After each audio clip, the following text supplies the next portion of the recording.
Okay, we good? Yeah. Okay. I don't know that I've got words for what just happened, but I'll tell you this, I'm awfully proud of my group. I've been telling them here for the last few days that they've got a will to win that's different than a lot of teams I've coached, and I'm enjoying the heck out of watching it. I don't know that I enjoyed the heck out of the beginning of that one, but I knew what was in us. I didn't necessarily get nervous because I know what we're about.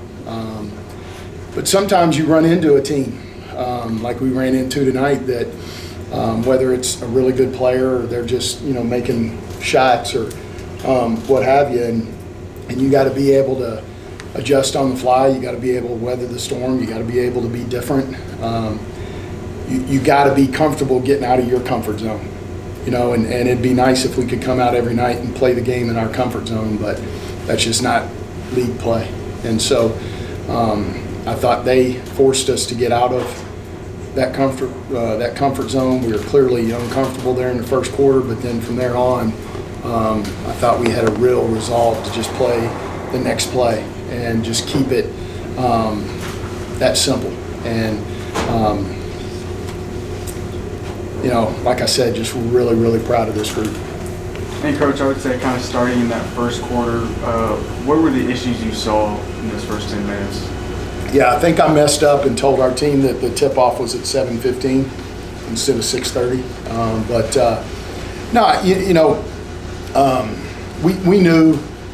We knew how good potentially Watson can be. We've seen it. And a little bit of it is okay. Let's feel her out and see. She was clearly ready. Got to make sure whatever hotel they stayed in doesn't have any rooms available next year and make them do something different. But she was getting herself into that comfort zone, and she's so shifty that we weren't really on balance, and we were giving her a little bit too much space in there. So we just adjusted a few things, to our kids' credit, they handled those adjustments extremely well. And then this is for both of the players, being down in that first quarter, kind of what is it like going into that second quarter knowing that you have to come back? I wouldn't really say it's a huge mindset change. I don't think anybody on the team was, nervous per se or extremely extremely worried. We knew it was something we could do. We just knew we all had to lock in. We had to really focus and just really make sure that we were doing things right defensively, and then let that defense turn the offense for us. Yeah, I would say we've been in this position before, but not by that many points. But I feel like just knowing what we have on the team and stepping in and making shots and making the right reads was really good. And I don't think anyone was truly worried. We have a kind of calm sense to our whole play, so just having that is good to have. And we had Nyla Curry in that first half, banging them out there, spinning around, looking at people. I love it. And then Allie in that second quarter, obviously big switch. As a leader of the offense, just what did you see in how the offense is working? Yeah, just seeing the way they guard the ball screens and seeing that when my post rolled, it's wide open, and when they did try to come, that I had shooters out on the outside, and just knowing who I have on the court and just being able to trust them is key. And then I would say for Coach, do you think there was a moment in the game where you kind of felt the momentum turn?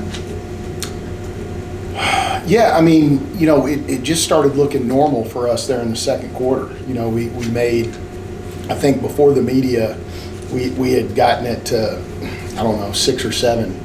And, I went into timeout and I'm like, okay, now it's on. So we can go do us now. And so we didn't have to worry. I thought the biggest part of it was coming into halftime down 4, instead of down double digits or what have you, because now we could talk basketball, and sometimes when you're down by a big margin,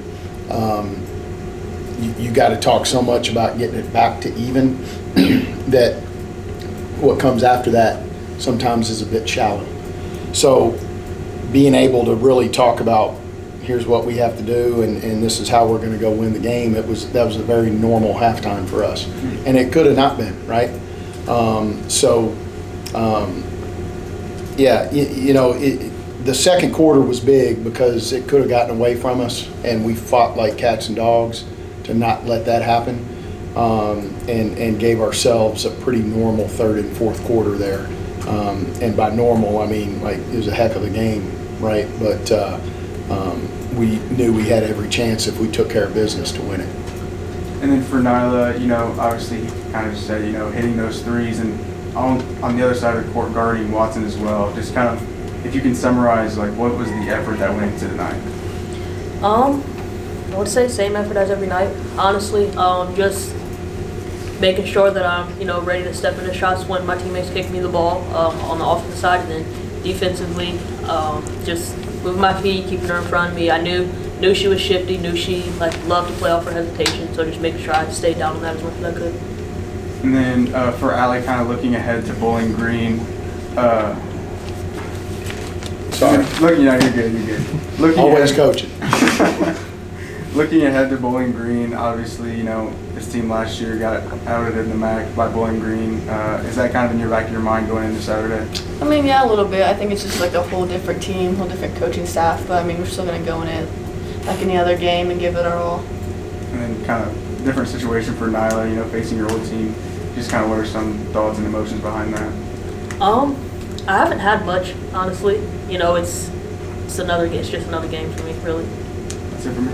I just want to ask the players, you guys both played 38 and 39 minutes tonight, and that's a lot to ask. Just what's it like being out there the whole time, not worrying about whether you're coming out of the game or not, and having to go full go, especially down 18 after the first quarter? Just what's your guys' mindset? Okay. Honestly, I think I'm crazy, but I think it's kind of fun. I mean, no one really likes to sit the bench, so when he trusts us for putting us in there and wanting to run the floor and play defense, it's fun, and I think we're used to it by now, and we know how to recover from these type of games, so that helps a lot too. And then, Coach, just what does this game say about this conference? I'm sure there's a lot of people on the outside who maybe said you guys were favored in this game, expected to win, whatever. But as you've probably known over your years, this conference, any night, anything can happen. Can you just kind of speak to that a little bit? No, I mean, I don't think it's anything we don't expect. We've been talking about it. Conference play is just different. It's there's just so much that goes into every single game, and you're scouted and you're game planned for. A lot of times in non-conference, whoever you play, they're going to go play the way they play, and you're going to go play the way you play. And whoever's got the best matchup wins.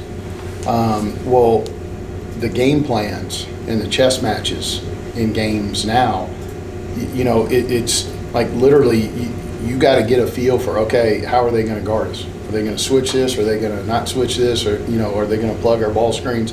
And then, as it's going, we're trying to help them with that information so that these guys can get the ball where it has to go. You don't get as much of that in non-con because, there's not the deep game plans because everybody's trying to figure themselves out before conference.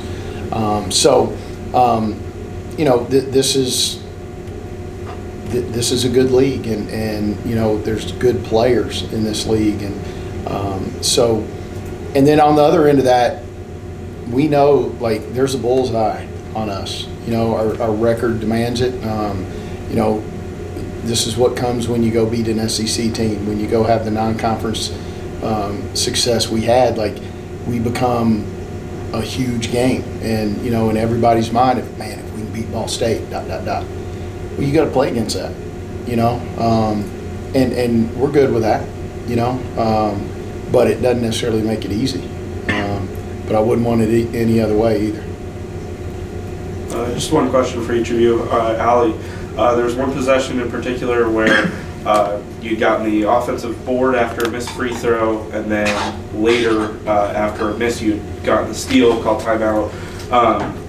When you're in the game for 38, 39 minutes, How do you manage to stay that into each and every play and giving 100% the whole way through? Yeah, I mean, I would just say, like, my teammates, I mean, when I see them show effort, I want to be the same. And seeing Nyla just defend the crap out of the ball and just seeing people go after rebounds and trying hard to, like, get possessions, that makes me want to play harder. And, yeah, I mean, it's not just for me, it's for the team. Nyla, I know you said that you haven't really thought about the Bowling Green game too much, but I know you still have some close friends on that team, even if the staff's a little different. Do you think that when you're finally out on that court that there'll be some tough moments considering you'll have some friends on the other side of the ball, or is it really just any other game? It'll really be any other game. You know, like, the thing is, like, I'm used to competing against them. You know, like, practices were always competitive, and also, like, playing against friends isn't anything new to me. One of my best friends in the whole wide world in high school, she played at our rival school. So 4 years, we're rival night every game, you know, and it's fun. It's fun to compete, you know, so I don't foresee any necessarily, like, tough moments or anything coming out. She had some great friends on Buffalo today. You know, just night in and night out. Got a lot of really good friends out there. And then one for you, Coach. I know we talked about the Akron game being close, and Maction in particular, just you never know when a game's going to be tougher than it looks on paper. Given that the last two have been closer than you'd probably hope as a coach, how do you put your players in a position to succeed from the opening tip and not having to face that deficit? What do you have to do from a coaching perspective? Well, you know me better than that. I'm wired this way. Like, the blowouts are no fun, right? You go play Georgia and you're in that game, that's fun. All right, you go beat Akron in overtime, that's fun. You have to do what we did today, that's fine.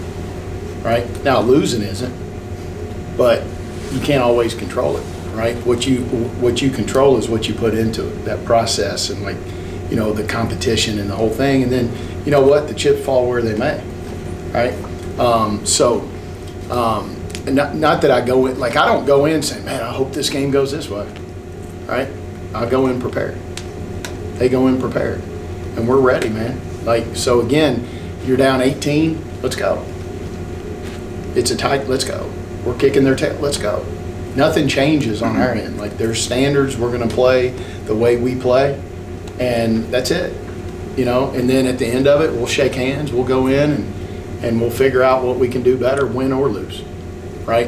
And it's that process that, man, that's what I love about this, right? You just get into it and you barely know the sun comes up, you barely know it goes down, like, you forget what day it is because you're just so into that process. And now, right, it flips, and I wasn't sure who we played Saturday, right? And they told me in the locker room. Like, that's how, like, I'm wired. And I've done it for a long time that way. And when I don't feel like doing that anymore, I'll probably have a different conversation with my ED, right? But that's what I love about this. Perfect, thanks. I got one more. Allie, coming off a double-double tonight, 2 MAC players of the league. Is this some of the best basketball you think you've been playing here at Ball State? Actually, that's actually funny you asked that, because honestly, I don't feel that at all.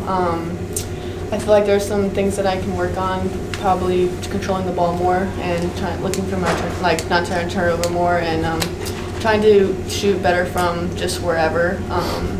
But yeah, I mean, I don't think I deserved it, just because, I mean, we got Nyla over here stuff in the stat line every night. So I mean, it's just yeah, if you score amount of points, I feel like that's what you get when you for the MAC Player of the Year. But I mean, over here, she's like what I said, stuff in the stat sheet every night. So I think she deserves it way more than I did. That's it for me. All right, thank you guys. We'll see you Thank Saturday. Appreciate it, guys. Well, you.